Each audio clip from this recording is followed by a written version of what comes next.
السلام عليكم ورحمة الله وبركاته. الحمد لله والصلاة والسلام على أشرف الأنبياء والمرسلين نبينا محمد وعلى آله وصحبه أجمعين. أعوذ بالله من الشيطان الرجيم. بسم الله الرحمن الرحيم. يا أيها الذين آمنوا اتقوا الله حق تقاته ولا تموتن إلا وأنتم مسلمون. أعوذ بالله من الشيطان الرجيم. وما ينطق عن الهوى إن هو إلا وحي يوحى. പ്രിയമുള്ള സഹോദരങ്ങളെ, സഹോദരിമാരെ, സാധാരണ നമ്മൾ കേൾക്കാറുള്ള വിഷയങ്ങളിൽ നിന്ന് മാറി മറ്റൊരു വിഷയത്തെ സംബന്ധിച്ചാണ് ഈ സമയത്ത് പറയാൻ ഉദ്ദേശിക്കുന്നത്. എനിക്കും നിങ്ങൾക്കുമൊക്കെ ഉപകാരപ്പെടുന്ന ചില കാര്യങ്ങൾ. മഹാനായ പ്രവാചകൻ സല്ലല്ലാഹു അലൈഹി വസല്ലം തൻ്റെ ജീവിതത്തിൽ ഈ സമൂഹത്തെ പഠിപ്പിച്ചിട്ടുള്ള മുഴുവൻ കാര്യങ്ങളും അള്ളാഹുവിൻ്റെ വഹയ്യ് പ്രകാരമാണെന്ന് വിശ്വസിക്കുന്നവരും മനസ്സിലാക്കിയവരുമാണ് നമ്മൾ. വിശ്വാസകാര്യങ്ങൾ മാത്രമല്ല, കർമ്മകാര്യങ്ങളും മറ്റുള്ള മുആമലാത്തുകളും മാത്രമല്ല, മനുഷ്യൻ്റെ ജീവിതത്തിൽ അനിവാര്യമായ മറ്റു ചില കാര്യങ്ങൾ, പ്രത്യേകിച്ച് ആരോഗ്യ സംരക്ഷണ രംഗത്ത് പാലിക്കേണ്ട കാര്യങ്ങളെക്കുറിച്ച് വരെ പ്രതിപാദിച്ചിട്ടുണ്ട്. പലപ്പോഴും നമ്മളൊക്കെ കേട്ടതാണ് തിബ്ബുൻ നബവി, അല്ലെ, പ്രവാചക വൈദ്യം. അതൊരു വലിയ ഒരു ശാസ്ത്രം തന്നെയാണ്. മഹാനായ ഇബ്നു ഖയ്യിം റഹിമഹുള്ളയുടെ സാദുൽ മആദിലെ ഒരു വാള്യം തന്നെ പ്രവാചകന്റെ വൈദ്യത്തെ സംബന്ധിച്ചാണ്. പ്രവാചകന്റെ വൈദ്യം നമ്മൾ പഠിക്കുമ്പോൾ മനസ്സിലാക്കേണ്ട ഒന്നാമത്തെ കാര്യം അത് വഹിയാകുന്നു എന്നുള്ളതാണ്. പ്രവാചകന്റെ വൈദ്യം അതെന്താണ്? വഹി തന്നെയാണ്. കാരണം തിരുനബി സല്ലല്ലാഹു അലൈഹി വസല്ലമ തങ്ങൾ മനുഷ്യന്റെ ശരീരത്തിൽ ബാധിക്കുന്ന രോഗത്തിന് പലപ്പോഴും പല സഹാബികൾക്കും ചികിത്സ നിർദ്ദേശിച്ചിട്ടുണ്ട്. ആ നിർദ്ദേശിക്കപ്പെട്ട ചികിത്സ ഒരിക്കലും പ്രവാചകന്റെ സ്വന്തം ഇഷ്ടപ്രകാരം ജനങ്ങളെ പഠിപ്പിച്ചതല്ല. കാരണം 40 വയസ്സ് വരെ അവിടുന്ന് ഒരു മദ്രസിലോ ഒരു സ്കൂളിലോ ഒരു കോളേജിലോ ഒരു വിശുദ്ധന്റെ അടുത്ത് പോയിട്ടോ ഇത്തരം കാര്യങ്ങൾ പഠിച്ച് മനസ്സിലാക്കിയവൻ അല്ല. പക്ഷേ അവിടുത്തെ ആരോഗ്യപരമായ ഇത്തരം സന്ദേശങ്ങളിൽ വളരെ പ്രധാനപ്പെട്ട പല കാര്യങ്ങളും പറഞ്ഞു തരുമ്പോൾ നമുക്ക് മനസ്സിലാക്കാൻ സാധിക്കുന്നത് അതൊക്കെ യഥാർത്ഥത്തിൽ വഹി തന്നെ ആകുന്നു എന്നുള്ളതാണ്. ഇസ്ലാം മനുഷ്യന്റെ ആരോഗ്യത്തിന് വളരെയേറെ പ്രാധാന്യം നൽകുന്നുണ്ട്. ഇപ്പൊ നമ്മളിവിടെ ഇരിക്കുന്നത് നമ്മൾ ഒരു ബോഡി മാത്രമല്ല, നമ്മുടെ ശരീരത്തിൽ നഫ്സ്, റൂഹ് എന്ന് പറഞ്ഞ സംഗതിയുണ്ട്. അതുണ്ടാകുമ്പോഴാണ് നമ്മൾക്ക് ഈ തരത്തിലുള്ള അനങ്ങാനും അതുപോലെ കേൾക്കാനും കാണാനും ഒക്കെ സാധിക്കുന്നത്. അതുകൊണ്ട് തന്നെ ഈ രണ്ടിനെയും പരിപാലിക്കാൻ, ശുശ്രൂഷിക്കുവാൻ, ശ്രദ്ധിക്കുവാൻ ഇസ്ലാം പഠിപ്പിക്കുന്നുണ്ട്. മനുഷ്യൻ വൃത്തിയാകണം, ശുദ്ധിയാകണം എന്നതുപോലെ തന്നെ മനുഷ്യന്റെ മനസ്സിനെയും ശുദ്ധീകരിക്കുവാനും വൃത്തിയാക്കുവാനും ഇസ്ലാം കൽപ്പിക്കുന്നുണ്ട്. ഖുർആൻ പറഞ്ഞത് എന്താണ്? വനഫ്സിൻ വമാ സവ്വാഹ ഖദ് അഫ്ലഹ മൻ സക്കാഹ വഖദ് ഖാബ മൻ ദസ്സാഹ. വനഫ്സിൻ വമാ സവ്വാഹ, ആ നഫ്സും അതിനെ സംവിധാനിച്ചവനും അല്ലെങ്കിൽ സംവിധാനിച്ച ആ രീതിയും തന്നെയാണ് സത്യം. ഫഅൽഹമഹ ഫുജൂറഹ വതഖ്വാഹ, എന്നിട്ട് ആ മനസ്സിന് അല്ലാഹു തആല അതിന്റെ തഖ്വാബോധവും അതുപോലെ അതിന്റെ അധാർമിക ബോധവും അധാർമികമായ മാർഗവും അതിന് കാണിച്ചു കൊടുത്തു, തോന്നിപ്പിച്ചു കൊടുത്തു. എന്നിട്ട് പറഞ്ഞു ഖദ് അഫ്ലഹ മൻ സക്കാഹ, അതിനെ ശുദ്ധീകരിച്ചവൻ, പരിശുദ്ധമാക്കിയവൻ വിജയിച്ചിരിക്കുന്നു. വഖദ് ഖാബ മൻ ദസ്സാഹ, അതിനെ മലിനപ്പെടുത്തിയവൻ പരാജയപ്പെട്ടിരിക്കുന്നു എന്നാണ്. അപ്പൊ നമ്മുടെ മനസ്സിലൊക്കെയുള്ള ഒരു നഫ്സ്, ആ നഫ്സിനെ ആരാണോ ശുദ്ധീകരിക്കുന്നത്, മ്ലേച്ഛമായ വിശ്വാസങ്ങളും മ്ലേച്ഛമായ കർമ്മങ്ങളും മ്ലേച്ഛമായ ചിന്താഗതികളും അതുപോലെ മറ്റുള്ള കാഴ്ചകളും കേൾവികളും, ഇതിൽ നിന്നൊക്കെ ആ മനസ്സിനെ ശുദ്ധീകരിക്കാൻ സാധിക്കുന്ന ഒരാൾക്ക് വിജയിക്കാൻ സാധിച്ചു എന്നാണ്. എന്നാൽ അതിനെ മലിനപ്പെടുത്തിയവനോ അവൻ പരാജയപ്പെട്ടു എന്നാ. വിശ്വാസരംഗത്തും ഏത് രംഗത്തും അതിനെ മലിനമാക്കിയവൻ പരാജയപ്പെട്ടിരിക്കുന്നു എന്നാണ്. ഇവിടെ നമ്മൾ മനസ്സിലാക്കേണ്ട ഒരു കാര്യം, ഈ നഫ്സാണ് യഥാർത്ഥത്തിൽ മനുഷ്യന്റെ വിജയത്തിന് ആവശ്യമായ കാര്യങ്ങൾ ജീവിതത്തിൽ പകർത്താൻ പ്രേരണ നൽകേണ്ടത്. ആ നഫ്സിനെയാണ് നമ്മൾ എന്ത് ചെയ്യേണ്ടത്? പിടിച്ചു വെക്കേണ്ടത്. വനഹൻ നഫ്സ അനിൽ ഹവ ഫഇന്നൽ ജന്നത ഹിയൽ മഅവ. ആ നഫ്സിനെ ഒരാള് ദേഹേച്ഛകളിൽ നിന്ന് പിടിച്ചു വെക്കുമ്പോൾ അവന് എത്തിച്ചേരാനുള്ള സങ്കേതം അത് സ്വർഗമാണെന്ന് വിശുദ്ധ ഖുർആൻ പരിചയപ്പെടുത്തുകയാണ്. ഇവിടെ നമുക്കറിയാം, ഈ രണ്ട് ശരീരത്തെയും മനസ്സിനെയും ഒരുപോലെ ശുദ്ധീകരിക്കാൻ പറഞ്ഞ പ്രവാചകൻ സല്ലല്ലാഹു അലൈഹി വസല്ലമ തങ്ങൾ മനുഷ്യന്റെ ശരീരത്തിന് ചില കാര്യങ്ങൾ നിർദ്ദേശിക്കുന്നുണ്ട്. ഒരുപക്ഷെ നമ്മുടെ വിശ്വാസങ്ങളും നമ്മുടെ ഇബാദത്തുകളും ഒന്നും തന്നെ നമ്മൾ ശാസ്ത്രീയമായിട്ട് കണക്ക് കൂട്ടേണ്ട കാര്യങ്ങളല്ല. അതിനു വേണ്ടി നമ്മൾ ചെയ്യേണ്ടതല്ല. യഥാർത്ഥത്തിൽ നമ്മുടെ നിസ്കാരം ഒരുപക്ഷെ എല്ലാവരും ഒരു സ്വഫിൽ നിന്ന് നിസ്കരിക്കുമ്പോൾ നമുക്കെന്താ തോന്നുക? റിപ്പബ്ലിക് ഡേയിൽ അല്ലെങ്കിൽ സ്വാതന്ത്ര്യദിനത്തിൽ ഒരു പരേഡ് നടക്കുമ്പോൾ ആ പരേഡ് പോലെ നമുക്ക് തോന്നും അല്ലേ? എല്ലാവരും സുജൂദ് ചെയ്യുമ്പോൾ, എല്ലാവരും ഒരുമിച്ച് റുക്കൂ ചെയ്യുമ്പോൾ, എല്ലാവരും നിൽക്കുമ്പോൾ അങ്ങനെ നമുക്ക് തോന്നും. ഒരു പട്ടാള പരിശീലനം പോലെ തോന്നും നമുക്ക്. പക്ഷെ അതാണ് യഥാർത്ഥ നിസ്കാരം? അത് അല്ല. പക്ഷെ നമ്മൾ ഇസ്ലാമികമായ ഒരു കാര്യത്തെയും നമ്മൾ ഈ തരത്തിൽ ഭൗതികമായ കാര്യങ്ങളോട് നമുക്ക് അതിന്റെ ലാഭത്തിന് വേണ്ടി നമ്മൾ ചെയ്യാൻ പാടില്ല. പക്ഷെ അതിന്റെ പിന്നിൽ ഒരുപാട് ഭൗതികമായ നേട്ടങ്ങൾ എന്ത് ചെയ്യുന്നുണ്ട്? ഒളിഞ്ഞു നിൽക്കുന്നുണ്ട്. ഇപ്പൊ നോമ്പെടുക്കുന്നതിന് വേണ്ടിയാണ്. നോമ്പെടുക്കുന്നതിന് വേണ്ടി നമ്മള് അള്ളാഹുവിന്റെ സൂക്ഷ്മത നമുക്കുണ്ടാകാൻ വേണ്ടിയാണ്. 2-3 കാര്യങ്ങളിലുണ്ട്. യാ അയ്യുഹല്ലദീന ആമനു കുത്തിബ അലൈക്കുമുസ് സിയാമു കമാ കുത്തിബ അലല്ലദീന മിൻ ഖബ്ലിക്കും ലഅല്ലക്കും തത്തഖൂൻ. ഒന്ന്, നിങ്ങൾ സൂക്ഷ്മത ഉള്ളവരാകാൻ വേണ്ടിയാണ്. അള്ളാഹു നിർദ്ദേശിച്ചു ഒരു അല്പനേരം പട്ടിണി കിടക്കാൻ. ആ പട്ടിണി ശരീരത്തിന് മാത്രം പോരാ, നഫ്സിനും എന്ത് ചെയ്യണം? ഒരുപാട് നിയന്ത്രണങ്ങൾ ഏർപ്പെടുത്തിക്കൊണ്ടാണ് നോമ്പ് നിർബന്ധമാക്കിയത്. പക്ഷെ നോമ്പ് നമ്മൾ ഖുർആൻ ഇറങ്ങിയ മാസമാണ്. ആ സന്തോഷത്തിന് നമുക്ക് നോമ്പാം. പല സന്തോഷത്തിന് നമുക്ക് നോമ്പാം. മൂസാ നബി അലൈഹി സ്വലാം രക്ഷപ്പെട്ട ദിവസമാണ് മുഹറം 10. ആ സന്തോഷത്തിന് നമുക്ക് എന്താണ്? അന്ന് നോമ്പാണ്. മഹാനായ തിരുമേനി സല്ലല്ലാഹു അലൈഹി വസല്ലം തങ്ങൾ ജനിക്കുകയും 40-ാമത്തെ വയസ്സിൽ പ്രവാചകനാകുകയും ചെയ്തു. അത് രണ്ടും തിങ്കളാഴ്ചയാണ്. അന്ന് നമുക്ക് എന്താണ്? ഇഷ്ടമുള്ളവർ അല്ലെങ്കിൽ സുന്നത്ത് ആഗ്രഹിക്കുന്ന ആളുകൾ നോമ്പെടുക്കുക ചെയ്യേണ്ടത്. ഇതുപോലെ വിശുദ്ധ ഖുർആൻ ഇറങ്ങിയ ഒരു മനുഷ്യന് വഴികാട്ടിയായി, അനുഗ്രഹമായി, ഷിഫയായി, ഫുർഖാനായി എല്ലാം വിശുദ്ധ ഖുർആൻ അവതരിപ്പിക്കപ്പെട്ട മാസം റമളാനാണ്. അപ്പൊ ആ സന്തോഷം നോമ്പെടുക്കുന്നു, തഖ്വയുള്ളവരാകാൻ വേണ്ടി നോമ്പെടുക്കുന്നു. പക്ഷെ യഥാർത്ഥത്തിൽ നോമ്പിലൂടെ എന്ത് നേടുന്നുണ്ട്? ആരോഗ്യപരമായ ഒരുപാട് നേട്ടങ്ങളുണ്ട് അല്ലേ? ആരോഗ്യപരമായ ഒരുപാട് നേട്ടങ്ങളുണ്ട്. പക്ഷെ നമ്മൾ അതിനു വേണ്ടി എല്ലാം എന്ത് ചെയ്യണത്? കൊളസ്ട്രോൾ കുറയാന്, ദുർമേധസ് കുറയാന്, വയറ് കുറയാനല്ല നോമ്പെടുക്കുന്നത് പരലോക ലക്ഷ്യം വെച്ചോണ്ട്. പക്ഷെ നമുക്ക് അതിലൂടെ എന്ത് ചെയ്യുന്നുണ്ട്? ഒരുപാട് നേട്ടങ്ങൾ നമുക്ക് ലഭിക്കുന്നുണ്ട്. നമുക്ക് എത്ര സമയം ക്ലാസ്?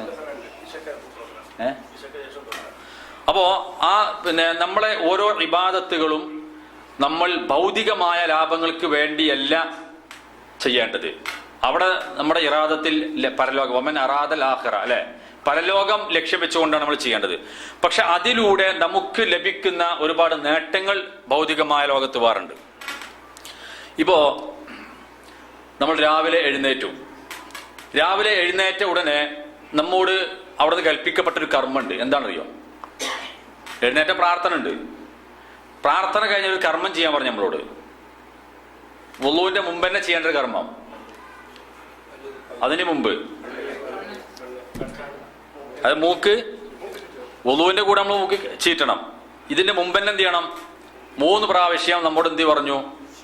നിങ്ങൾ ഉറങ്ങുന്ന സമയത്ത് നാസാരന്തരങ്ങളിലാണ് നിങ്ങൾ പിശാജ് അന്തി ഉറങ്ങുന്നത്. അതുകൊണ്ട് നിങ്ങൾ എന്ത് ചെയ്യണം? ശരിക്കും മൂക്ക് 3 പ്രാവശ്യം പിന്നെ മൂക്കിൽ വെള്ളം കയറ്റി ചീറ്റണമെന്ന് പറഞ്ഞു. നമ്മളിങ്ങനെ മൂക്കിൽ 3 പ്രാവശ്യം വെള്ളം കയറ്റി ചീറ്റുമ്പോൾ നമുക്ക് എന്തെങ്കിലും തോന്നുന്നുണ്ടോ? ഒന്നുമില്ല, ഒരു കാര്യം തോന്നില്ല. പക്ഷെ അവിടെ നമ്മൾ ഒരു മൂക്ക് കയറ്റി ചീറ്റുമ്പോൾ ഒരുപാട് അസുഖങ്ങൾ നമുക്ക് മാറുന്നുണ്ട്. അനവധി അസുഖങ്ങൾ. ഇപ്പം നമ്മുടെ ശരീരത്തിൽ എത്ര മർമ്മങ്ങളുണ്ട്? എത്ര മഫ്സലുകളുണ്ട്? 360 അല്ലേ? റസൂൽ പറഞ്ഞ എത്രയാണ്? 360 മഫ്സലുകൾ. അവിടുന്ന് പറഞ്ഞു, നിങ്ങൾ ഓരോ ദിവസവും നേരം വെളുക്കുമ്പോൾ ഈ 360 മർമ്മങ്ങൾക്കും എന്ത് ചെയ്യണം? ഈ മഫ്സലുകൾക്കും നിങ്ങൾ ധർമ്മം ചെയ്യണം എന്നാ ഹദീസിൽ വായിച്ചില്ലേ? ഓരോ ദിവസവും ഒരാൾ നേരം വെളുക്കുമ്പോൾ തൻ്റെ ശരീരം അനക്കുവാനും തൻ്റെ ശരീരം ചലിപ്പിക്കുവാനും അങ്ങോട്ടും ഇങ്ങോട്ടും യാത്ര ചെയ്യാനൊക്കെ നമ്മളെ സന്ധിബന്ധങ്ങൾ അനങ്ങണം. ഇത് പടച്ചറബിന്റെ കാരുണ്യമാണ്. ഈ 360 സന്ധിബന്ധങ്ങൾ നിങ്ങൾക്ക് ചലിപ്പിക്കുവാൻ പടച്ചറബ് തൗഫീഖ് നൽകിയതിന്റെ പേരിൽ നിങ്ങൾ അവന് 360 സ്വതക്ക നൽകണമെന്ന. എന്നിട്ട് പറഞ്ഞു, ഇപ്പൊ എല്ലാവർക്കും 360 സ്വതക്ക ചെയ്യാൻ കഴിയുമോ? കഴിയില്ല. എന്നിട്ട് റസൂൽ പറഞ്ഞു സല്ലല്ലാഹു അലൈഹി വസല്ലം, സുബ്ഹാനല്ലാഹ് സ്വതക്കയാകുന്നു, അൽഹംദുലില്ലാ സ്വതക്കയാകുന്നു, അല്ലാഹു അക്ബർ സ്വതക്കയാകുന്നു, ലാ ഇലാഹ ഇല്ലല്ലാഹ് സ്വതക്കയാകുന്നു. ഇങ്ങനെ ദിക്ർ പഠിപ്പിച്ചു. അപ്പോൾ ഒരാൾ 360 ദിക്ർ എന്തായാലും രാവിലെ ചെല്ലണം. അതിൽ കൂടുതലായ പ്രശ്നമൊന്നുമില്ല, നല്ലതാണ്. എന്നിട്ട് പറഞ്ഞു, ഇതിനൊക്കെ പകരം നിൽക്കുന്നതാണ് എന്ത്? 2 റക്അത്ത് ദുഹ. അപ്പൊ 2 റക്അത്ത് ദുഹാന്റെ പ്രതിഫലം എത്രയാണ്? 360 സദഖ കൊടുത്ത പ്രതിഫലം. നമ്മൾ ചെയ്യാറുണ്ട് പലപ്പോഴും. ജോലിക്ക് പോകുമ്പോൾ ഒന്നൂർത്ത് നിസ്കരിച്ച് പോയാൽ മതി. അത് നമ്മൾ സ്ഥിരമാക്കുക. ളുഹറിന്റെ കുറച്ചു മുമ്പുള്ള സമയം വരെ നമുക്ക് നിർവഹിക്കാം. അപ്പൊ 360 ദിക്ർ ചൊല്ലിയാൽ അല്ലെങ്കിൽ 360 ധർമ്മം നൽകുമ്പോൾ ലഭിക്കുന്ന പ്രതിഫലമാണ് 2 റക്അത്ത് ദുഹായിലൂടെ നമുക്ക് ലഭിക്കുന്നത്. ഞാൻ പറഞ്ഞു തന്നത് 1997 വരെ ശരീരത്തിൽ 340 മർമ്മങ്ങളാണ് ശാസ്ത്രം കണ്ടുപിടിച്ചത്. 97 ജർമ്മനിയിലെ ഷാൻ എന്നൊരു ശാസ്ത്രജ്ഞൻ എന്ത് ചെയ്തു? 2 ചെവിയുടെയും ഉള്ളിൽ 10 വീതം ചെറിയ ചെറിയ സന്ധികൾ ഉണ്ടെന്ന് കണ്ടുപിടിച്ചു. അപ്പൊ ഇയാൾ ഈ ഹദീസ് അദ്ദേഹം മനസ്സിലാക്കുകയും അവിടെ വെച്ചാൽ എന്തായി? ഇസ്ലാം പ്രഖ്യാപിക്കുകയും ചെയ്തു. 360 ഇതിലുണ്ടതിൽ. അപ്പൊ നമ്മൾ ഇതിനൊക്കെ നമ്മൾ എന്ത് ചെയ്യണം? അതിൽ പിന്നെ ഈ സന്ധി ബന്ധങ്ങൾ നമ്മൾ ചലിപ്പിക്കുന്നു. ഇതിൽ ഞാനിത് പറയാൻ കാരണം, ഞാനൊരു ഇവിടെ ഇന്ന് തിബുൻ നബവിയെ കുറിച്ച് പറയുമ്പോൾ ലോകത്തൊരുപാട് വൈദ്യശാസ്ത്ര മേഖലകളുണ്ട്. ഇപ്പൊ നമ്മളൊക്കെ പരിചയമുള്ളത് ഒന്ന് അലോപ്പതിയാണ്. പിന്നെ നമ്മളെ നാട്ടിൽ കൂടുതൽ വ്യാപകമുള്ളത് ആയുർവേദമാണ്. ഉത്തരേന്ത്യയിലേക്ക് നമുക്ക് യുനാനി കാണാൻ സാധിക്കും. അതിൽ ഹോമിയോ ഉണ്ട്. അതല്ലാത്തൊരുപാട് സിദ്ധ കാണാം. അങ്ങനെ ഒരുപാട് പല നാട്ടിലും പല രൂപത്തിലുള്ള ചികിത്സാ രീതികൾ, അക്യു പങ്ക്ചർ ഇപ്പൊ നമ്മുടെ നാട്ടിലൊക്കെ വ്യാപിച്ചു വന്ന ഒന്നാണ്. ലോകത്തൊരുപാട് അമേരിക്കയിലും യൂറോപ്പിലും ചൈനയിലൊക്കെ, ഇപ്പൊ സൗദി അറേബ്യയിലുണ്ട്, ദമ്മാമിലുണ്ട്, റിയാദിലുണ്ട്, ജിദ്ദയിലുണ്ട്, ഗവൺമെന്റിന് തുടങ്ങിയതുണ്ട്. അത് അക്യുപങ്ക്ചർ കേട്ടുകൾ. അതായത് ചില പോയിന്റുകളിൽ അവിടെ പറയണത് 360 മർമ്മങ്ങളാണ് പറയണത്. 361 മർമ്മങ്ങൾ അക്യുപങ്ക്ചറിൽ ഒന്നുകൂടി കൂട്ടി പറയുന്നുണ്ട്. 361 മർമ്മങ്ങൾ ശരീരത്തിലുണ്ടെന്ന് അവർ പറയുന്നത്. ആ മർമ്മങ്ങളിൽ പെട്ട ഒന്നാണ് ഇപ്പൊ ഞാൻ നേരത്തെ പറഞ്ഞ, നമ്മൾ വുളൂ ചെയ്യുമ്പോൾ പറഞ്ഞ ഈ ഇതുണ്ടല്ലോ. ഇവിടെ നമ്മൾ സുബാൻ മൊലിയുടെ എൻ്റെ പട്ടിയിലെ ഒരു കട്ടിയുള്ള പുസ്തകം നമുക്ക് കൊണ്ടുപോകണം. ഒരു ഇംഗ്ലീഷ് പുസ്തകം, കുറച്ച് കട്ടിയുള്ള പുസ്തകം. നമ്മുടെ ശരീരത്തിൽ നമ്മൾ രാവിലെ ചെയ്യേണ്ട ഒരു കർമ്മമാണ് മൂക്കിൽ വെള്ളം കയറ്റി ചീറ്റുന്നത്. പലപ്പോഴും ആൾക്കാരെന്ത് കാര്യങ്ങൾ, വെള്ളം എടുത്തിട്ട് വെള്ളം കുറച്ച് മൂക്കിലേക്ക് വിരല കൊണ്ടുപോവുക. മിക്ക ആൾക്കാരും വിരലാണ് മൂക്കിലേക്ക് പ്രവേശിപ്പിക്കുക. ചെയ്യേണ്ട ശരിക്കും എന്താ, വെള്ളമാക്കിയിട്ട് ഇടത്തെ കൈ കൊണ്ട് അത് എന്ത് ചെയ്യണം, അത് നമ്മൾ ശരിക്ക് ചീറ്റിക്കളയണം. ഇങ്ങനെ നമ്മൾ ചീറ്റിക്കളയുന്ന അവസരത്തിൽ നമ്മുടെ ഈ നമ്മൾ ആ പിടിക്കുന്ന സ്ഥലം ഉണ്ടല്ലോ, മൂക്കിന്റെ ആ പിടിക്കുന്ന സ്ഥലം, ആ സ്ഥലത്ത് 9 മർമ്മങ്ങളുണ്ട്. 9 അത് പറഞ്ഞു വെച്ചാൽ നമ്മൾ റസൂലുള്ളാഹിന്റെ സുന്നത്ത് സല്ലല്ലാഹു അലൈഹി വസല്ലം ആഗ്രഹിച്ചുകൊണ്ട് നമ്മൾ ചെയ്യണം. പക്ഷെ അവിടെ നമുക്കൊരു ആത്മവിശ്വാസത്തിന് വേണ്ടി നമ്മൾ എന്ത് ചെയ്യണം, നമ്മളെല്ലാ കാര്യത്തിനും നമ്മൾ ഒരു നല്ലൊരു ചിന്ത നമുക്ക് ഉണ്ടാവുമല്ലോ. ഇപ്പൊ നമ്മൾ ഒളു കൊടുത്ത് പള്ളിയിലേക്ക് പോകുമ്പോൾ എൻ്റെ ഓരോ കാലടികൾക്കും എനിക്ക് എന്ത് ചെയ്യണം, ഓരോ ദറജ ഉയർത്തി കിട്ടണം, ഓരോ പാപങ്ങൾ മായ്ക്കപ്പെടണം, ഓരോ നന്മകൾ എഴുതപ്പെടണം എന്നുള്ള ചിന്ത നമുക്കുണ്ടാകണം. ഇതുപോലെ ഇപ്പൊ നമ്മൾ മൂക്ക് കയറ്റി ചീറ്റാണ്. മൂക്ക് നമ്മൾ കയറ്റി ചീറ്റുന്ന അവസരത്തിൽ നമ്മുടെ ശരീരത്തിലെ 9ഓളം അല്ല 10ഓളം അവയവങ്ങളുടെ അസുഖങ്ങൾ മാറുന്നുണ്ട്. അതൊന്ന് ഞാൻ പറഞ്ഞുതരാം. ഒന്ന് നമ്മുടെ ലിവർ, അതുപോലെ സ്പ്ലീൻ, കിഡ്നി, അതുപോലെ ഗാൾ ബ്ലാഡർ അല്ല വയറ്, സ്റ്റൊമക്ക്, അതുപോലെ small intestine, large intestine, urinary bladder ഒക്കെ നമ്മളെ ശരീരത്തിലെ ഓരോ അവയവങ്ങളാണല്ലോ. അതുപോലെ തന്നെ നമ്മളെ ഈ നമ്മുടെ ഈ പുറത്തിന്റെ മുകൾ ഭാഗത്തേക്കുള്ള ഭാഗം, അതുപോലെ ഹിപ്പ്, അതുപോലെ മുട്ട്, കാലിന്റെ അടി എന്ന് പറഞ്ഞാൽ ശരീരത്തിന്റെ മൊത്തം ഭാഗങ്ങളെ ഇത് എന്ത് ചെയ്യുന്നുണ്ട്, ഇത് നിയന്ത്രിക്കുന്നുണ്ട്. കാരണം ഈ ഭാഗത്ത് 5ഓളം പോയിന്റാണ് ഇവർ പഠിപ്പിക്കുന്നത്, അക്യുപഞ്ചറിസ്റ്റുകൾ 5 പോയിന്റുകൾ, ഇവിടെ 4 പോയിന്റുകൾ, ഇവിടെ കിഡ്നിയുടെ പോയിന്റ്, ഇവിടെ ലിവറിന്റെ പോയിന്റ്, ഇവിടെ ഒരുപക്ഷെ പിന്നെ നമ്മുടെ ഇതുണ്ടല്ലോ ഈ മനുഷ്യന്റെ ഈ എന്താണ് ഖുവ്വത്തുൽ ജിൻസി, സെക്ഷൽ പവർ വർദ്ധിപ്പിക്കുന്ന പോയിന്റുകൾ. ഇത് നമ്മളിങ്ങനെ കൂട്ടി പിടിച്ചാട്ടല്ലോ, ശരിക്ക് കൂട്ടി പിടിച്ചു കഴിഞ്ഞാൽ എത്ര അസുഖങ്ങൾ മാറി കിട്ടും.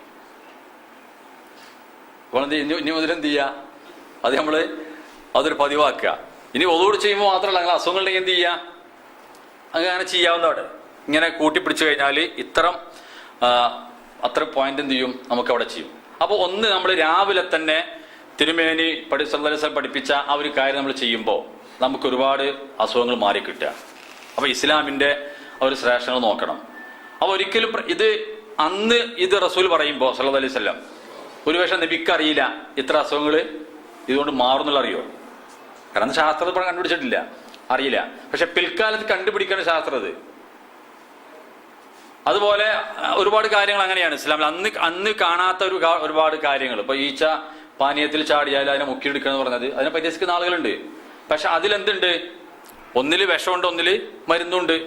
അത് പിന്നീട് അത് കണ്ടുപിടിക്കുമ്പോൾ എന്തായി, പിന്നെ ഇസ്ലാം ശാസ്ത്രത്തിനൊത്തു, അല്ലെങ്കിലോ അത് പിന്നെ യുക്തിക്ക് യോജിക്കൂല എന്ന് പറഞ്ഞ് എന്ത് ചെയ്യാ, തള്ളിക്കളയാം. അപ്പൊ അവിടെ ഓരോ വിഷയത്തിലും പിന്നെ നമ്മൾ വുളൂ ചെയ്യുകയാണ്. വുളൂ ചെയ്യുമ്പോൾ വീണ്ടും നമ്മൾ എന്ത് ചെയ്യുന്നുണ്ട്, ആ മൂക്ക് നമ്മൾ കയറ്റി ചീറ്റുന്നുണ്ട്, അതുപോലെ നമ്മളെ മറ്റുള്ള അവയവങ്ങളൊക്കെ നമ്മൾ കഴുകുന്നുണ്ട്. അവിടെയൊക്കെ ശരീരത്തിന്റെ വൃത്തിക്കാണ് ഇസ്ലാം എന്ത് ചെയ്യണത്, പ്രാധാന്യം കൊടുക്കുന്നത്. എന്നിട്ട് നമ്മൾ പിന്നെ പള്ളിയിൽ പോകുന്നു. ഇനി നമ്മൾ നിസ്കരിക്കാൻ, ഈ നിസ്കരിക്കുന്ന വേളയിൽ നമ്മൾ ഒരുപാട് കാര്യങ്ങൾ മനസ്സിലാക്കേണ്ടതുണ്ട്. നമ്മളിപ്പോ ഈ യോഗക്ക് പോണ ആളുകൾ നമ്മുടെ നാട്ടിലുണ്ടാവും. പക്ഷെ യോഗ എന്നുള്ളത് നമുക്ക് ഒരിക്കലും എന്തല്ല, യോജിച്ചതല്ല. പലപ്പോഴും അതിന്റെ ചില ആരാധനാ ഭാവങ്ങൾ അതിലുള്ളത് കൊണ്ട് തന്നെ അതില്ല, നമ്മൾ പഠിച്ച് മനസ്സിലാക്കേണ്ട ഒരു കാര്യമാണ് അത് നമുക്ക് എത്രത്തോളം യോജിക്കും എന്നുള്ളത്. പക്ഷെ നിസ്കാരത്തിലൂടെ നമുക്കൊരുപാട് കാര്യങ്ങൾ ലഭിക്കുന്നുണ്ട്. ഒന്ന് ആരോഗ്യപരമായിട്ടുണ്ട്, 2 ഭൗതികപരമായിട്ടുണ്ട്, ആത്മീയമായിട്ടുണ്ട്, ഒക്കെ നമുക്ക് ഒരുപാട് ലഭിക്കുന്നുണ്ട്. നമ്മൾ നിസ്കരിക്കുന്ന സമയത്ത് നമ്മൾ എന്ത് ചെയ്യുന്നു, നമ്മൾ നിസ്കാരത്തിന്റെ സമയത്ത് നമ്മൾ ഈ തശഹുദിലും അതുപോലെ സുജൂദിനിടയിൽ നമ്മൾ ഇരിക്കുന്നുണ്ടല്ലോ. ഈ ഇരുത്തം യഥാർത്ഥത്തിൽ നല്ലൊരു ചികിത്സാ രീതിയാണ്. ഇപ്പോൾ പല ആളുകൾക്കും മുട്ടുവേദന ഉണ്ടാവും അല്ലേ, മുട്ടുവേദന കുറച്ച് പ്രായം ചെന്ന മുട്ടുവേദനയാണ്. എന്തുകൊണ്ടാണ് ഇപ്പം മുട്ടുവേദന കൂടാൻ കാരണം അറിയോ? യഥാർത്ഥത്തിൽ വളരെ കൃത്യമായി 5 വക്ത് നിസ്കരിക്കുന്ന ആളുകൾ, അതുപോലെ അതിന് മുമ്പ് ശേഷമുള്ള സുന്നത്ത് നിസ്കരിക്കുന്ന ആളുകൾ, രാത്രി നിസ്കരിക്കുന്ന ആളുകൾ, അവർ യഥേഷ്ടം എന്ത് ചെയ്യും, ഈ മുട്ടി മടക്കിക്കൊണ്ടേയിരിക്കും. ഇപ്പം ഞങ്ങളൊക്കെ യുനാനി പഠിപ്പിച്ച സാറ് പറഞ്ഞ സംഗതി ഉണ്ടായിരുന്നു. അദ്ദേഹം ഇപ്പം ഞങ്ങൾ ക്ലാസ് കഴിഞ്ഞ് പിന്നെ ഈ രോഗികൾ വരുമ്പോൾ മുട്ടുവേദന ആളുകൾ ഒന്നാ പറയും, ഞാൻ മരുന്ന് കുറച്ചേ തരുള്ളൂ, പക്ഷെ നിങ്ങളൊരു കാര്യം ചെയ്യും, ഭക്ഷണം കഴിക്കുമ്പോൾ നിങ്ങൾ പലകം മരുന്ന് കഴിക്കണം എന്ന് പറയും. പലകം മരുന്ന് ഭക്ഷണം കഴിക്കണം. നമ്മളെ എൻ്റെ ചെറുപ്പത്തിലൊക്കെ എനിക്ക് ഓർമ്മയുണ്ട്, പിന്നെക്കാർ പ്രായമുള്ള ആൾക്കാരുണ്ട്, മുമ്പ് ഭക്ഷണം കഴിച്ചിരുന്ന നമ്മൾ കുറെ പലകളുണ്ട് അടുക്കളയിൽ അല്ലേ, അവിടെ ഭക്ഷണം കഴിക്കുക. ഇനി സൽക്കാരം ഉണ്ടെങ്കിലോ പായ വിരിച്ചിട്ട് മുട്ടുമടക്കി നമ്മൾ ഇരിക്കുള്ളൂ. ഇന്ന് എന്തായി, അതൊക്കെ വലിയ വീടുകളായി, പലക പോയി, ഒക്കെ ഡൈനിങ് ടേബിളും കസേരയായി. അപ്പൊ മുട്ടുമടങ്ങുന്ന പ്രവൃത്തി എന്തായി, വളരെ കുറഞ്ഞു വന്നു. കുറച്ചൊരു വേദന തോന്നിയാൽ പിന്നെ നമ്മളൊപ്പന്മാരെന്ത് ചെയ്യൂല, ശരിക്കും ഇരുന്ന് നിസ്കരിക്കൂല. അപ്പൊ പിന്നെ കസേരയാണ് ആശ്രയം അല്ലേ. അപ്പൊ എന്ത് ചെയ്യണം, കുറച്ച് വേദന എന്നാലും കുറച്ചൊക്കെ മുട്ട് പ്രയാസപ്പെട്ടിരിക്കുക. അങ്ങനെ നിരന്തരം ഇരിക്കുമ്പോൾ മുട്ട് മടങ്ങി കിട്ടും.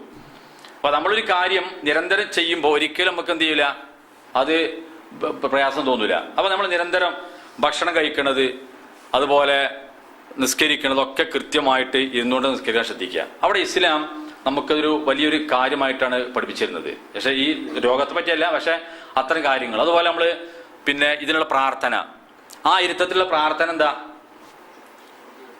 ഞാൻ പറയാൻ മാത്രം, നമ്മൾ അതിലുള്ളൊരു പ്രാർത്ഥന നോക്കിയാൽ നമ്മുടെ ജീവിതത്തിൽ അനിവാര്യമായ എല്ലാ കാര്യം ചോദിക്കേണ്ട ഒരു സ്ഥലമാണിത്, ഈ ഇടയിലിരുത്തം. റബ്ബി ഗുഫിർലി വർഹംനി വജ്ബുർനി വർഹംനി വർസുഖ്നി വഹ്ദിനി വആഫിനി എന്നൊക്കെ പ്രാർത്ഥിച്ചൂടെ? എന്താ നമുക്ക് ആവശ്യമുള്ള പറഞ്ഞ് ഇത് നമ്മൾ ചിന്തിക്കലുണ്ടോ? ഇത് പ്രാർത്ഥിച്ച് പോകാന്നല്ലാതെ നമ്മൾ ഇതിന്റെ അർത്ഥം ആലോചിച്ച് പ്രാർത്ഥിക്കലുണ്ടോ? മിക്ക ആൾക്കാർ ചൊല്ലിപ്പോവും. പക്ഷെ ഇതിന്റെ അർത്ഥം ആലോചിച്ച് നോക്കിയാൽ, റബ്ബി ഗുഫിർലി, റബ്ബെ എനിക്ക് എന്റെ പാപങ്ങൾ നീ പുറത്തു തരണമേ, വർഹംനി, എന്നോട് കരുണ കാണിക്കണമേ, വജ്ബുർനി, എന്റെ ന്യൂനതകളെ നീ പരിഹരിക്കണമേ, മറച്ചു വെക്കണേ, വഹ്ദിനി, ഹിദായത്ത് നൽകണമേ, വർസുഖ്നി, റിസ്ക് നൽകണേ, ജീവിതമാർഗം, വആഫിനി, വഹ്ദിനി, ഹിദായത്ത് നൽകണം, വആഫിനി, ആഫിയത്ത് നൽകണം, ആരോഗ്യം നൽകണം. അപ്പൊ ഒരു മനുഷ്യന്റെ ജീവിതത്തിൽ അത്യാവശ്യം ലഭിക്കേണ്ട എല്ലാം ഉൾക്കൊണ്ടൊരു പ്രാർത്ഥനയാണ് അത്. മഗ്ഫിറത്തായി, മർഹമത്തായി, അതുപോലെ ന്യൂനതകൾ മറക്കാനുള്ള പ്രാർത്ഥനയായി, ഹിദായത്ത്, റിസ്ക്, ആഫിയത്ത്, ആരോഗ്യം. അതുപോലെ നമ്മൾ റസൂൽ പഠിപ്പിച്ച പ്രാർത്ഥനകൾ സല്ലല്ലാഹു അലൈഹി വസല്ലം. ഇപ്പൊ രാവിലെ നമ്മൾ പ്രാർത്ഥിക്കുക, അല്ലാഹുമ്മ ഇന്നി അസ്അലുക്കൽ അഫ്വ വൽ ആഫിയ, ആഫിയത്ത് ചോദിക്കുകയാണ്. നമ്മുടെ ദുനിയാവിലും ആഖിറത്തിലും കുടുംബത്തിലും ദീനിലും എല്ലാ വിഷയത്തിലും റബ്ബെ ആഫിയത്ത് ചോദിക്കുന്നു എന്നാണ്. വേറൊരു പ്രാർത്ഥന ഉണ്ട്, രാവിലെയും വൈകുന്നേരവും 3 പ്രാവശ്യം ചെല്ലുന്ന പ്രാർത്ഥന അല്ലെ, അല്ലാഹുമ്മ ആഫിനി ഫി ബദനി വആഫിനി ഫി സംഇ വആഫിനി ഫി ബസരി ലാ ഇലാഹ ഇല്ലാ അൻത അല്ലാഹുമ്മ ഇന്നി അഊദു ബിക മിനൽ കുഫ്രി വൽ ഫഖർ വഅഊദു ബിക മിൻ അദാബിൽ ഖബരി ലാ ഇലാഹ ഇല്ലാ അൻത. ഇതിന്റെ അർത്ഥം ഒന്ന് നമ്മൾ ആലോചിച്ച് നോക്കിയാൽ, നമ്മൾ ഐഹികവും പാരത്രികവുമായ ബർസഖിയായ ജീവിതത്തിലൊക്കെ ആവശ്യമായ ചില കാര്യങ്ങൾ ചോദിക്കാൻ ഈ പ്രാർത്ഥന ഉണ്ടാകുമ്പോൾ റബ്ബ് നമ്മളെ പരിഗണിക്കും. അല്ലാഹുമ്മ ആഫിനി ഫി ബദനി, റബ്ബെ എനിക്കെന്റെ ബദനിൽ, എൻ്റെ ജിസ്മിൽ, എൻ്റെ ബോഡിയിൽ നീ ആരോഗ്യം നൽകണം. വആഫിനി ഫി സംഇ, എൻ്റെ കേൾവിയിൽ എനിക്ക് നീ ആരോഗ്യം നൽകണം. വആഫിനി ഫി ബസരി, എൻ്റെ കാഴ്ചയിൽ എനിക്ക് നീ ആരോഗ്യം നൽകണം. അതുപോലെ ലാ ഇലാഹ ഇല്ലാ അൻത, നീ അല്ലാതെ യാതൊരു ഇലാഹുമില്ല. അല്ലാഹുമ്മ ഇന്നി അഊദു ബിക മിനൽ കുഫ്ർ, റബ്ബേ എന്റെ തൗഹീദിനെ പൊളിക്കുന്ന, ഈമാനിനെയും ഇസ്ലാമിനെയും പൊളിച്ചു കളയുന്ന കുഫറിൽ നിന്ന് നിന്നോട് ഞാൻ കാവൽ തേടുന്നു. വൽ ഫഖരി, അതുപോലെ ഫഖറിൽ നിന്ന്, ദാരിദ്ര്യത്തിൽ നിന്ന് കാവൽ തേടുന്നു. വഅഊദു ബിക മിൻ അദാബിൽ ഖബർ, ഖബറിന്റെ ശിക്ഷയിൽ നിന്ന് നിന്നോട് ഞാൻ കാവൽ തേടുന്നു. ലാ ഇലാഹ ഇല്ലാ അൻത, നീ അല്ലാതെ യാതൊരു ഇലാഹുമില്ല. അപ്പൊ ഇത്തരം പ്രാർത്ഥനകളും അതുപോലെ ഇസ്ലാം പഠിപ്പിച്ച ഓരോ കാര്യങ്ങളും. ഇനി ഞാൻ ചില മരുന്നുകളിലേക്ക് പോവുകയാണ്. ഇസ്ലാം പഠിപ്പിച്ച ചില മരുന്നുകൾ, തിബ്ബുൻ നബവിയിൽ പഠിപ്പിച്ച കാര്യങ്ങൾ. ഒന്ന് നമുക്കറിയാം, ഖുർആനിൽ പറഞ്ഞൊരു മരുന്നാണ് എന്ത്? തേൻ അല്ലേ? തേൻ കൊണ്ട് ഒരുപാട് നേട്ടങ്ങളുണ്ട്. ഒന്ന്, ഇപ്പോൾ ഒരാൾക്ക് ശരീരത്തിൽ, ഇപ്പോൾ നബിയുടെ കാലത്ത് എന്താണ് സംഭവം? എന്താ, ഒരാളെ വയറ് പ്രശ്നമായി. അപ്പോൾ പരാതി ആരോട്? പ്രവാചകനോട് സല്ലല്ലാഹു അലൈഹി വസല്ലം. അപ്പോൾ എന്താ പറഞ്ഞത്? തേൻ കുടിപ്പിക്കാറുണ്ട്. തേൻ കുടിച്ചിട്ട് ഒരു മാറ്റമല്ല. വീണ്ടും വന്നിട്ട് പറഞ്ഞു ഒരു മാറ്റമല്ല. വീണ്ടും തേൻ കുടിക്കാൻ പറഞ്ഞു. പക്ഷെ പിന്നെയും അതുപോലെ തന്നെ മാറുന്നില്ല. വീണ്ടും കുടിക്കാൻ പറഞ്ഞു. 3-ാം പ്രാവശ്യം കുടിച്ചപ്പോഴും മാറുന്നില്ല. 4-ാം പ്രാവശ്യം കുടിപ്പിച്ചപ്പോൾ എന്തായി? അത് മാറി. അപ്പോൾ സംഭവം എന്താണ്? തേൻ എന്നുള്ളത് മനുഷ്യന്റെ തേൻ്റെ സ്വഭാവം ചൂടാണ്, ചെറിയൊരു മൈൽഡ് ഹീറ്റാണ്. ഇത് വയറെന്താവും?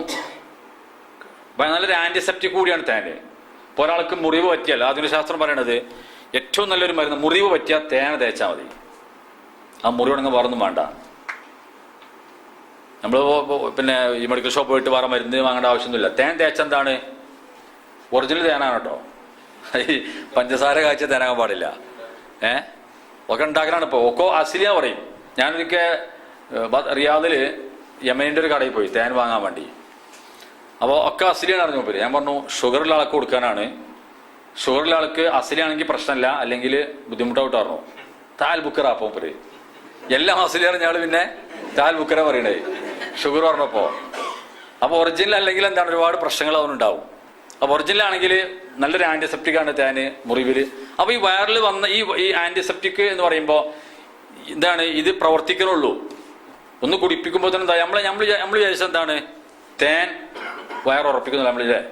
നമ്മളെ പല വിചാരം എന്താണോ, തേൻ കുടിച്ച വയറ് ഉറക്കുന്നല്ലേ? ശരിയാണോ? അല്ല, തേൻ കുടിച്ച വയറ് ഉറക്കൂല. നമ്മളിപ്പോ നമ്മൾ ഈ ഹദീസ് മനസ്സിലാക്കുന്നിടത്തുന്ന വീഴ്ചയാണിത്. നമ്മൾ നബി തേൻ കൊടുത്തു സല്ലല്ലാഹു അലൈഹി വസല്ലം, നമ്മൾ തേൻ കൊടുക്കുക വേർന്നു പോകുമ്പോ അല്ലേ? അപ്പൊ തേൻ കൊടുത്ത വയറ്റിലുള്ള മുഴുവൻ കേടും ഇങ്ങനെ പോയിക്കൊണ്ടിരിക്കും. അത് പോയി കഴിഞ്ഞാലോ സ്റ്റോപ്പാവും. അതാണ് നമുക്ക് ഈ വയറിളൊക്കെ നിൽക്കുന്നത്. അതുകൊണ്ടാണ്. അപ്പൊ പോകാനുള്ളൊക്കെ പോയി കഴിഞ്ഞാൽ അപ്പൊ തേൻ കൊണ്ടുള്ള മെച്ചം എന്താ? വയറ് ഫുള്ള് ക്ലീൻ ആവും. അതുകൊണ്ട് ഇപ്പോഴത്തെ അമിതമായ ദുർമേധസ് വയറിളൊക്കെ ആൾക്കാർ എന്ത് ചെയ്താൽ മതി? ഡെയിലി തേൻ കുടിച്ചാൽ തന്നെ അത് മാറിക്കിട്ടും. അപ്പൊ ഒന്ന് ഇസ്ലാം പഠിപ്പിച്ച ഒരു തേന് ഹദീസിൽ നമുക്ക് കാണാൻ സാധിക്കും. പിന്നെ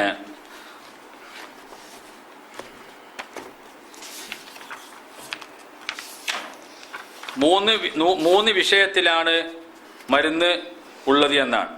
അതിലൊന്ന് പറഞ്ഞത് പിന്നെ തേനാണ്, മറ്റൊന്ന് പറഞ്ഞത് എന്താണ്? ഹിജാമയാണ്, മറ്റൊന്ന് ചൂടുവെക്കലാണ്. എന്നിട്ട് പറഞ്ഞു ചൂടുവെക്കൽ അത് ചെയ്യാൻ പാടില്ല. 2 പറഞ്ഞത് തേനും ഹിജാമയും. ഹിജാമ പറഞ്ഞാൽ രക്തം എടുക്കുക, കൊമ്പ് വെച്ചിട്ട് രക്തം എടുക്കുന്ന പ്രവൃത്തിയാണ് ഹിജാമ. 2 അവിടുന്ന് പഠിപ്പിച്ച ഒരു മരുന്നാണെന്ത്? അല്ല, ഖുർആൻ പറഞ്ഞൊരു മരുന്നാണെന്ത്? സൈത്തൂൻ. അറിയില്ലേ? കൊളസ്ട്രോൾ ഇല്ലാത്ത ഒരു ഓയിലാണെന്ത്? നമ്മൾ ഉപയോഗിക്കേണ്ടത് അപൂർവ ആൾക്കാർ ഉപയോഗിക്കലുള്ളൂ. അപ്പൊ സൈത്തൂൻ ഒലീവെണ്ണ എന്നുള്ളത്, ഒലീവെണ്ണ ഏറ്റവും നല്ല ഒരു മരുന്നാണ്. ഇപ്പൊ കൊളസ്ട്രോൾ കൂടുതലുള്ള ആളുകൾ, പ്രഷറുള്ള ആൾക്കാർ എന്ത് ചെയ്യുന്നോ, ഡെയിലി ഒരു 5 മില്ലി രാവിലെ വൈകുന്നേരം കഴിക്കുക. അത് അസലി ഒറിജിനൽ കഴിക്കണം. അതിനെക്കുറിച്ച് അറിയാം നിങ്ങൾക്ക്? ജെയ്ത്തിനെ കുറിച്ച്. അതായത് ഇതിനെ 4 പ്രോസസ്സിലൂടെ വരുന്ന ഓയിലുണ്ട്. ഇപ്പൊ നമുക്ക് പരിചയമുള്ള കൂടുതൽ ആൾക്കാർക്ക് അറിയാം, ഈ ബഗായിലൊക്കെ ഉണ്ടോ പച്ച ടിന്നില്ലേ, അത് കുടിക്കാൻ പറ്റില്ല. അത് പ്യൂറാണ്. പ്യൂർ പറഞ്ഞാൽ 4ാമത്തെ ക്വാളിറ്റിയാണ്. നമുക്ക് ഉള്ളിലേക്ക് കഴിക്കേണ്ട ഏതാണ് ശരിക്ക്? എക്സ്ട്രാ വിർജിൻ കാണാം.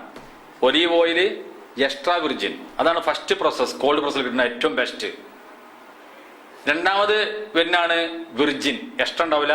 ഒലീവ് ഓയിൽ വിർജിൻ ഉണ്ടാവും. പിന്നെ കാണാൻ നാച്ചുറൽ വിർജിൻ. 4ാമത്താണ് ഇത് പ്യൂർ. പ്യൂറിൽ പുറത്തേക്കാനേ പറ്റുള്ളൂ, ശരീരത്തിൽ തേക്കാം. പക്ഷെ ഉള്ളിൽ കഴിക്കണം എന്തിനു വേണം? എക്സ്ട്രാ വിർജിൻ വേണം. അപ്പൊ ഇവിടെയൊക്കെ യമനികൾ സൗദികളൊക്കെ ഇഷ്ടംപോലെ ഈ ഫൂലിലൊക്കെ ഒഴിച്ച് കഴിക്കലുണ്ട് ഇല്ലേ? നമുക്കത് കഴിക്കണ വളരെ മടിയാണ്. പക്ഷെ ഏറ്റവും നല്ല ഒരു പിന്നെ ഞാൻ ഇപ്പം എൻ്റെ ചികിത്സാനുഭവത്തിൽ എനിക്ക് ഞാൻ പറഞ്ഞു വെച്ചാല് അത് ഉപദേശ ആൾക്കാരൊക്കെ പിന്നെ അവർ പറയാം 2-3 മാസം കഴിച്ചാൽ കൊളസ്ട്രോൾ ഉണ്ടാവില്ല, പ്രഷറും ഉണ്ടാവില്ല. ഏറ്റവും നല്ല സാധനമാണത്. അത് ഖുർആൻ പറഞ്ഞ എന്താ? മുബാറക്കായ വൃക്ഷം അല്ലേ, അനുഗ്രഹീതമായ വൃക്ഷമാണ് സൈത്തൂൻ. അപ്പൊ അതിന്റെ ഫസ്റ്റ് പ്രോസസ്സിൽ ലഭിക്കുന്ന എക്സ്ട്രാ വിർജിൻ ഓയിൽ അത് നിങ്ങൾ ഉപയോഗിക്കുക. അത് ഇസ്ലാം പഠിപ്പിച്ച, വിശുദ്ധ ഖുർആൻ പഠിപ്പിച്ച ഒരു മരുന്ന് തന്നെയാണ്. മറ്റൊന്നാണ് എന്തുള്ളത്? ഈ ഹബ്ബത്ത് സൗദ അറിയില്ലേ? എന്താണ്? കരിഞ്ജീരകത്തിന്റെ ഓയില്. കരിഞ്ജീരകം അത് ഇപ്പൊ അതിന് കിട്ടുന്നത് ഓയിലാണ് ശരിക്ക്. ഏറ്റവും നല്ലത് അതിന്റെ ഓയിൽ തന്നെയാണ്. അതിനെപ്പറ്റി എന്താ ഹദീസിൽ വന്നത്? മരണമല്ലാത്ത എല്ലാ രോഗത്തിനും എന്താണ് അത് ശമനമാകുന്നു എന്നാണ്. അപ്പോൾ അത് നമ്മൾ ജീവിതത്തിൽ പതിവാക്കുക. രണ്ട് നേരമൊക്കെ എന്ത് ചെയ്യണം, പ്രത്യേകിച്ച് ഷുഗറുള്ള ആളുകൾ. ഷുഗർ പേഷ്യന്റിന് ഏറ്റവും നല്ല മരുന്നാണിത് കരിഞ്ജീരകം. അത്ര നല്ലൊരു മരുന്ന് വേറെ ഷുഗർക്കാർക്കില്ല. അതൊരു 3 മില്ലി നിങ്ങൾ രാവിലെയും രാത്രിയും, ഷുഗറുകാർ മാത്രമല്ല ആർക്കും കഴിക്കാം, എല്ലാ അസുഖങ്ങളും മാറുന്ന ഒന്നാണെന്ത്. അതിന് പലതിനും പല രൂപത്തിലെ കഴിക്കാം. തേൻ്റെ കൂടെ, സുർക്കൻ്റെ കൂടെ, കട്ടൻ ചായയിൽ, ചൂടുവെള്ളത്തിൽ.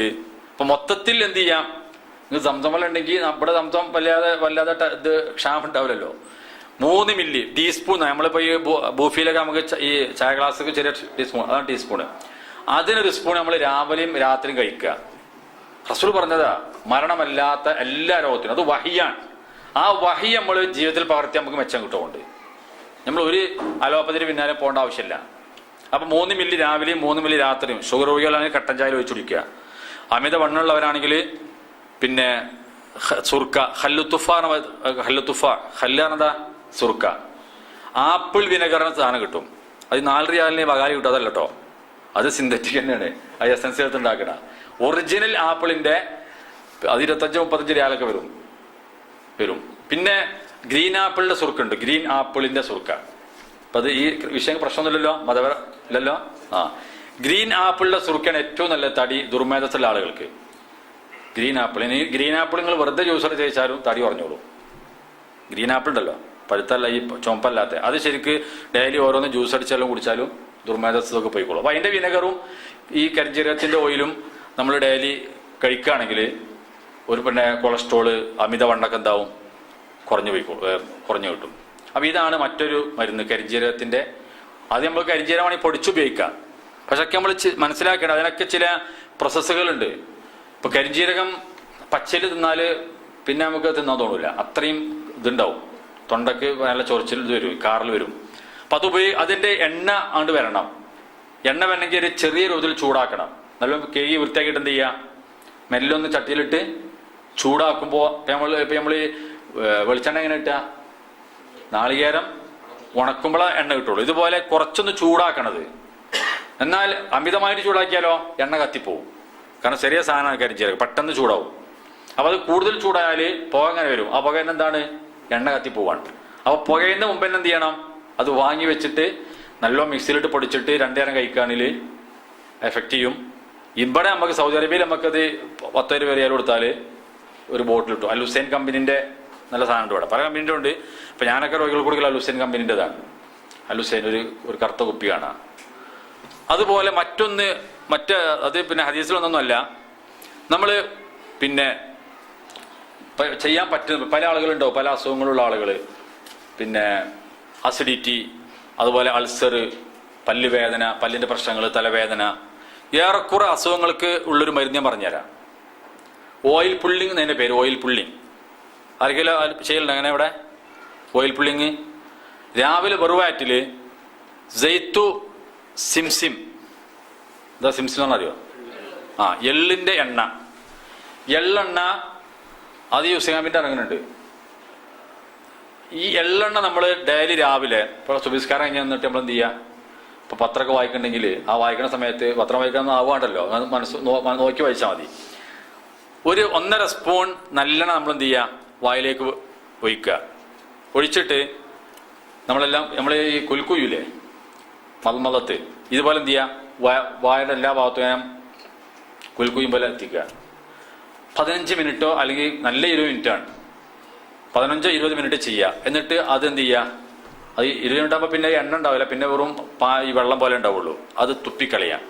അത് പരമാവധി നമ്മൾ പുറത്ത് വാഷ് ബേസിൽ തുപ്പരുത്, പുറത്ത് തുപ്പാൻ നോക്കുക. നമ്മുടെ ശരീരത്തിൽ ഏറെക്കുറെ അണുക്കളൊക്കെ എന്ത് ചെയ്യുന്നു, അതിലേക്ക് വരും. നിരന്തരം തലവേദന, വയറ്, അൾസറുള്ള ആളുകൾ, അങ്ങനെ ഒരുപാട് അസുഖങ്ങൾക്ക് ഫലപ്രദമാണ് ഈ ഓയിൽ പുള്ളിങ്. അത് നല്ലെണ്ണ ആണ് ഏറ്റവും അനുയോജ്യമായ എണ്ണ അതിന്. അത് എന്ത് ചെയ്യുക, നമ്മൾ ഇത്ര അസുഖമുള്ള ആൾക്കാർക്ക് എന്ത് ചെയ്യുക. അതുപോലെ തന്നെ ചില മരുന്നില്ലാതെ നിങ്ങൾക്ക് ചികിത്സിക്കാൻ പറ്റുന്ന ചില പോയിന്റുകൾ ഞാൻ പറഞ്ഞുതരാണ്. ഞാനിവിടെ ജുബൈൽ വന്ന സ്ഥിതിക്ക് എന്തെങ്കിലും ഒരു ഉപകാരമാണല്ലോ നിങ്ങൾക്ക്. അപ്പൊ പല ആളുകളും, മിക്ക ആൾക്കാർക്കുള്ള അസുഖമാണ് വേദന. അത് പല വേദന ഉണ്ടാവും. തല മുതൽ കാല് വരെ വേദന ആളുകൾ, തലവേദന ഉണ്ടാവും, പല്ലുവേദന ഉണ്ടാവും, നെഞ്ചുവേദന, വയറുവേദന ഉണ്ടാവും, മുട്ടുവേദന ഉണ്ടാവും, ഊരവേദന ഉണ്ടാവും.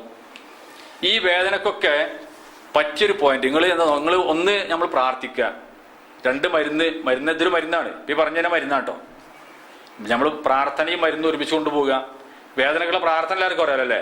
വേദനയുള്ള ഭാഗത്ത് ഇപ്പോൾ നമ്മൾ വേദനയുള്ള ഭാഗത്ത് കൈവച്ചിട്ട് ഒരു വേദന വരുമ്പോഴേക്ക് ഹോസ്പിറ്റലിൽ മെഡിക്കൽ ഷോപ്പിൽ പോവുക, ഒരു ടാബ്ലറ്റ് വാങ്ങി കഴിക്കുക. അതല്ല, അല്ലെങ്കിൽ ഡോക്ടറെ കാണാൻ ഹോസ്പിറ്റലിൽ പോവുക. നമ്മളൊന്ന് ആദ്യം ഒന്ന് പ്രാർത്ഥിക്കുക. വേദനയുള്ള ഭാഗത്ത് കൈവച്ചിട്ട് ബിസ്മില്ലാ ബിസ്മില്ലാ ബിസ്മില്ലാ അഊദു ബില്ലാഹി വഖുദ്റതിഹി മിൻ ശർരി മാ അജിദു വഹുവ ഹാദിർ 7 പ്രാവശ്യം പ്രാർത്ഥിക്കുക. നമ്മൾ ഹറാമ് തിന്നാതെ, കുടിക്കാതെ, ധരിക്കാതെ, ഹറാമിൽ വസിക്കാതെ ജീവിക്കുന്ന ആൾക്കാരാണെങ്കിൽ പടച്ചോനെ പ്രാർത്ഥന സ്വീകരിക്കും, വേദന മാറിക്കിട്ടും. അതുപോലെ നിങ്ങൾ ചെയ്യേണ്ട ഒരു കാര്യം ഞാൻ പറഞ്ഞുതരാം. വേദനയ്ക്ക് നിങ്ങൾക്ക് ഏറ്റവും നല്ലൊരു പോയിന്റ് ശരീരത്തിലുണ്ട്, എല്ലാത്തിനും നല്ല പോയിന്റ്. നിങ്ങൾ ഈ കൈ ഇങ്ങനെ കൂട്ടിപ്പിടിക്കുക. കൈ ഇങ്ങനെ കൂട്ടിപ്പിടിച്ചു കഴിഞ്ഞാൽ നമ്മൾ ഈ ഓരോ വിരലിനും ക്രീസുകളുടെ ഈ നമ്മളെ ഈ ഇതുണ്ട് പെരുവിരലും നമ്മളെ ചൂണ്ടുവിരലും, ഇതിന്റെ ഈ മടക്ക അവസാനിക്കുന്ന സ്ഥലം ഉണ്ടല്ലോ അല്ലേ? ഇത് നമ്മളെ ലാർജ് ഇൻഡസ്റ്റൈൻ എന്ന് പറയുന്ന ഒരു ചാനൽ ശരീരത്തിൽ, ആ ചാനലിലെ 4ാമത്തെ പോയിന്റാണിത്, LI4. ഇത് പിടിച്ചു നിങ്ങൾ. ആ പോയിന്റ് നമ്മൾ എന്ത് ചെയ്യുക, മുൻഭാഗത്തുനിന്ന് നമ്മളെ പെരുവിരലോടെ വെക്കുക. ആ ക്രീസ് അവസാനിക്കുന്ന സ്ഥലത്ത്, ആ മടക്ക അവസാന സ്ഥലത്ത്. എന്നിട്ട് നമ്മൾ എന്ത് ചെയ്യുക, കൈ നിർത്തുകയാണ്. എന്നിട്ട് അവിടെ 1 മിനിറ്റ് പ്രസ് ചെയ്യുക, 1-2 മിനിറ്റ്. തലവേദന മാറും,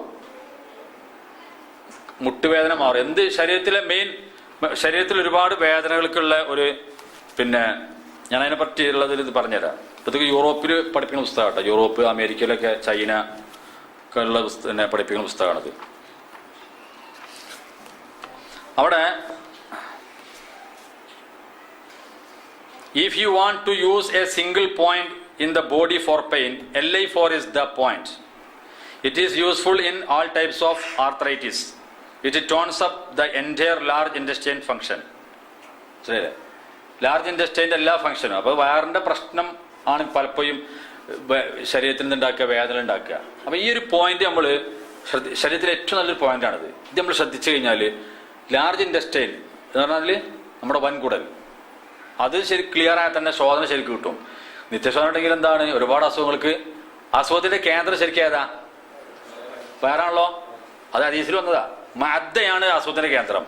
നമ്മളിപ്പോ നല്ല തടിക്കുള്ള ആൾക്കാർ ജിം എടുക്കുകയാണ് തടി കുറയാൻ. നമ്മളിപ്പോ അതുപോലെ ഇപ്പൊ ഡോക്ടർമാർ എന്താ പറയാ, ഭക്ഷണം ഇതായിട്ട് കഴിക്കുക. അത് റസൂൽ മുമ്പ് പറഞ്ഞിട്ടുള്ളോ, നിങ്ങൾ ഭക്ഷണം കഴിക്കേണ്ടത് എങ്ങനെയാണ്? 3-1 ഭക്ഷണം, 3-1 വെള്ളം, 3-1 വായു. നമ്മൾ 3 ഭക്ഷണം കഴിച്ചാൽ എന്ത് ചെയ്യുള്ളൂ? വെള്ളം കുടിക്കുള്ളൂ. പിന്നെ വായുവിന് തീരെ സ്ഥലമല്ല, അവിടെ ഇങ്ങനെ പോണത്. അപ്പൊ ഈ 3-1 നമ്മൾ പാലിച്ചാൽ തന്നെ നമുക്ക് ഏത് ഇറച്ചി തിന്നാ മീൻ തിന്നാ. പിന്നെ വൈദ്യുതി പോയിട്ട് നിങ്ങൾ ഇറച്ചി തിന്നാൻ പാടില്ല, മീൻ കൂട്ടാൻ പാടില്ല എന്ന് പറയേണ്ട ആവശ്യമില്ല. 3-1 നിങ്ങൾ എന്തും കഴിച്ചോളി. ഇറച്ചി കഴിക്കുക, പക്ഷെ 3 പാടുള്ളൂ. ഒരാൾ വെറും 3 ഇറച്ചി വെച്ചാൽ പ്രശ്നമല്ല. 3 എന്തും കഴിക്കാം, നമുക്ക് ഒരു പ്രശ്നമല്ല. അതിന്റെ കൂടുമ്പോഴാണ് എന്ത് ചെയ്യണത്, നമ്മൾ ഇതൊക്കെ അസുഖങ്ങൾ വരുന്നത്. ഞാൻ ഇന്ന് ഉച്ചത്തെ ക്ലാസ്സിൽ പറഞ്ഞൊരു വിഷയം ഇവിടെ പറയാണ്. നമ്മൾ എപ്പോഴും മിതത്വം പാലിച്ചില്ലെങ്കിൽ നമ്മുടെ ജീവിതത്തിൽ വലിയ അപകടമാണ്. അപ്പൊ ഞാൻ അനുഭവിക്കേണ്ടത് അത്. പക്ഷെ നമുക്കത് രോഗങ്ങൾ വരുമ്പോൾ നമ്മൾ എന്തേ ഉള്ളൂ ചിന്തിക്കുള്ളൂ. ഓരോന്നിനും ഞാൻ ഉച്ചക്ക് പറഞ്ഞ സംഗതി അതിൽ ക്ലാസ്സിൽ വന്ന ആൾക്കാർക്ക് അറിയാം. നമുക്ക് അല്ലാഹു തആല ഏകിയ റിസ്ക് ഉണ്ടാവും ദുനിയാവില്. അത് നമുക്ക് കിട്ടാതെ നമ്മൾ മരിച്ചു പോവില്ല. അത് കിട്ടാതെ മരിച്ചു പോവില്ല. അതിന്റെ അപ്പുറം നമുക്ക് എന്താവില്ല, കിട്ടൂല. അപ്പൊ ഒരാൾക്ക് ഇത്ര അരി, ഇത്ര വെള്ളം, ഇത്ര പഞ്ചസാര, ഇത്ര എണ്ണ, ഇത്ര ഉപ്പ് എന്നൊക്കെ പടച്ചോൻ കണക്കായിട്ടുണ്ടാവും. അതേ തിന്നാൻ പറ്റുള്ളൂ.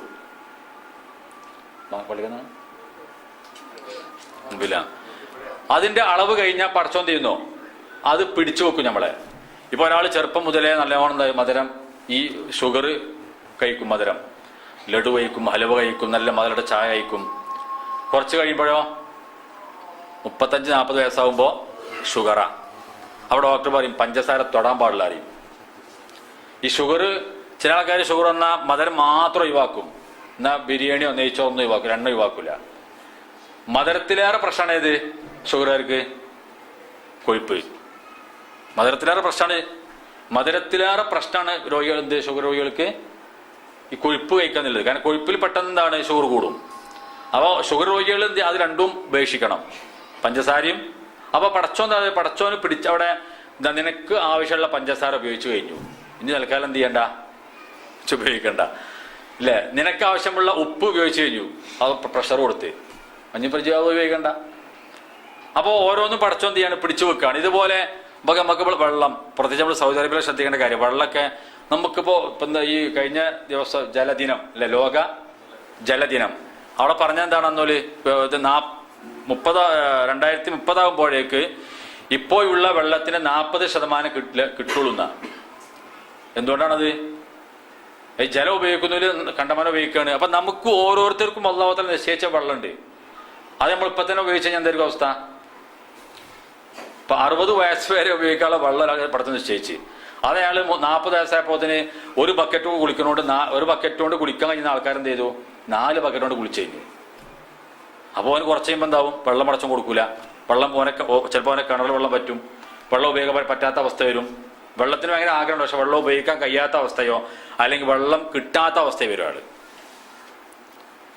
അപ്പൊ നമ്മൾ എപ്പോഴും ശ്രദ്ധിക്കേണ്ട കാര്യം, നമ്മൾ മിതമായിട്ട്, അതാ റസൂൽ പറഞ്ഞത്, നിങ്ങൾ അമിതമാക്കാനും പാടില്ല, അതുപോലെ പിശുക്കാണിക്കാൻ പാടില്ല. അമിതമായിട്ട് ഉപയോഗിച്ചു കഴിഞ്ഞാൽ നിങ്ങളെ കോട്ട കഴിഞ്ഞാൽ പടച്ചോ നിങ്ങൾക്ക് എന്തെങ്കിലും അതെന്ത് ചെയ്യും, പിടിച്ചു വെക്കാൻ വല്ല രോഗങ്ങൾ തരും, അല്ലെങ്കിൽ വേറെ വല്ല ആപത്തുകളും എന്തുകൊണ്ടോ ലഹറൽ ഫസാദു ഫിൽ ബർരി വൽ ബഹരി ബിമാ കസബത് ഐദിന്നാസ്, മനുഷ്യരുടെ കരങ്ങൾ ചെയ്ത് കൂട്ടിയത് കൊണ്ടാണ് കടലിലും ഫസാദ് ഉണ്ടായത്. ഇപ്പൊ സൂറത്തു സജ്ദയിൽ ഒരു ആയത്തുണ്ട്, വലനുദീഖന്നഹും മിനൽ അദാബിൽ അദ്നാ ദൂനൽ അദാബിൽ അക്ബരി ലഅല്ലഹും യർജിഊൻ. വരാനിരിക്കുന്ന വലിയ ശിക്ഷ പരലോകത്ത്, ആ വലിയ ശിക്ഷയ്ക്ക് മുമ്പേ ചെറിയ ചെറിയ ശിക്ഷകൾ പടച്ചോൻ ആസ്വദിപ്പിക്കുന്ന, എന്തിനു വേണ്ടി? ലഅല്ലഹും യർജിഊൻ. ഇതൊരു പാപത്തിന്റെ കാര്യത്തിൽ മാത്രമല്ല, അവർ മടങ്ങാൻ വേണ്ടിയാണ്. അപ്പൊ യഥാർത്ഥത്തിൽ പാപങ്ങൾ മനുഷ്യന് പടച്ചോൻ പരീക്ഷണം നൽകും ദുന്യാവില്. ഈ പരീക്ഷണങ്ങൾ അവന്റെ പാപത്തിൽ നിന്നൊരു തിരിച്ചുപോക്കിനുള്ള പരീക്ഷണങ്ങളായിരിക്കും ചിലപ്പോ. ഇത് പാപത്തിൽ മാത്രം ഒതുങ്ങി നിൽക്കുന്നതല്ല, നേരെമറിച്ച് ഇത്തരത്തിലുള്ള അമിതമായ ഭക്ഷണത്തിന്റെ കാരണമായി രോഗം കൊടുക്കും. എന്തിനു വേണ്ടി? ഇനി അത് നിർത്താൻ വേണ്ടി. എന്നാൽ പിന്നെ ഇനി ഹോസ്പിറ്റലിൽ പോയി ഡോക്ടറെ കണ്ട് അസുഖം മാറി വീണ്ടും എന്താവും, പൂർവ്വസ്ഥിതിയിലേക്ക് ആൾക്കാർ വരികയാണ്. അപ്പോഴും നിയന്ത്രണമല്ല. ഇപ്പൊ പല ആൾക്കാരോട് പറഞ്ഞാൽ മനസ്സിലാവില്ല, ഭക്ഷണത്തിൽ നിയന്ത്രണം പാലിക്കണം എന്ന് പറഞ്ഞാൽ മനസ്സിലാവും. ഏറ്റവും പ്രശ്നമാണ് നമ്മളെ ഈ ഭക്ഷണ നിയന്ത്രണം ഇല്ലാതെ വന്നാൽ, പ്രത്യേകിച്ച് ഷുഗറൊക്കെ വന്നാണ്ടല്ലോ, മറ്റുള്ള അസുഖങ്ങളൊക്കെ നമുക്ക് ചിലപ്പം മാറ്റാൻ കഴിയും, പക്ഷെ ഷുഗറൊക്കെ വന്നാൽ പിന്നെ വളരെ പ്രയാസമാണ്. നിരന്തരമായ ഒരുപാട് അസുഖങ്ങൾ കിഡ്നിക്ക് ബാധിക്കും, അതുപോലെ ലിവറിന് ബാധിക്കും, കണ്ണിന് ബാധിക്കും. അപ്പോൾ ഞാൻ പറഞ്ഞു വന്നത്, ശരീരത്തിലെ ഏറ്റവും നല്ല ഒരു പോയിന്റാണ് ഈ പറഞ്ഞത്, വേദനയ്ക്കുള്ള പോയിന്റ് കേട്ടോ. നമ്മളെ ലാർജ് ഇൻഡസ്ട്രി, അവിടെ ഞാൻ പോയത് ഇങ്ങോട്ട്, ലാർജ് ഇൻഡസ്ട്രിയിൽ ഫംഗ്ഷൻ ശരിയാക്കും. അതിന്റെ 4ാമത്തെ പോയിന്റാണ്, അവിടെ ശരീരത്തിലെല്ലാ എന്താവും. ഇപ്പൊ മൈഗ്രെയിനുള്ള ആളുകളുണ്ടാവും. മൈഗ്രെയിൻ്റെ പ്രശ്നം എന്താ? തലയ്ക്ക് എക്സ്റേ എടുക്കും, സ്കാൻ ചെയ്യും, ഒരുപാട് മരുന്ന് കുടിക്കും, പക്ഷേ തലക്കൊരു പ്രശ്നം ഉണ്ടാവില്ല, പ്രശ്നം വേറെ കാരണം.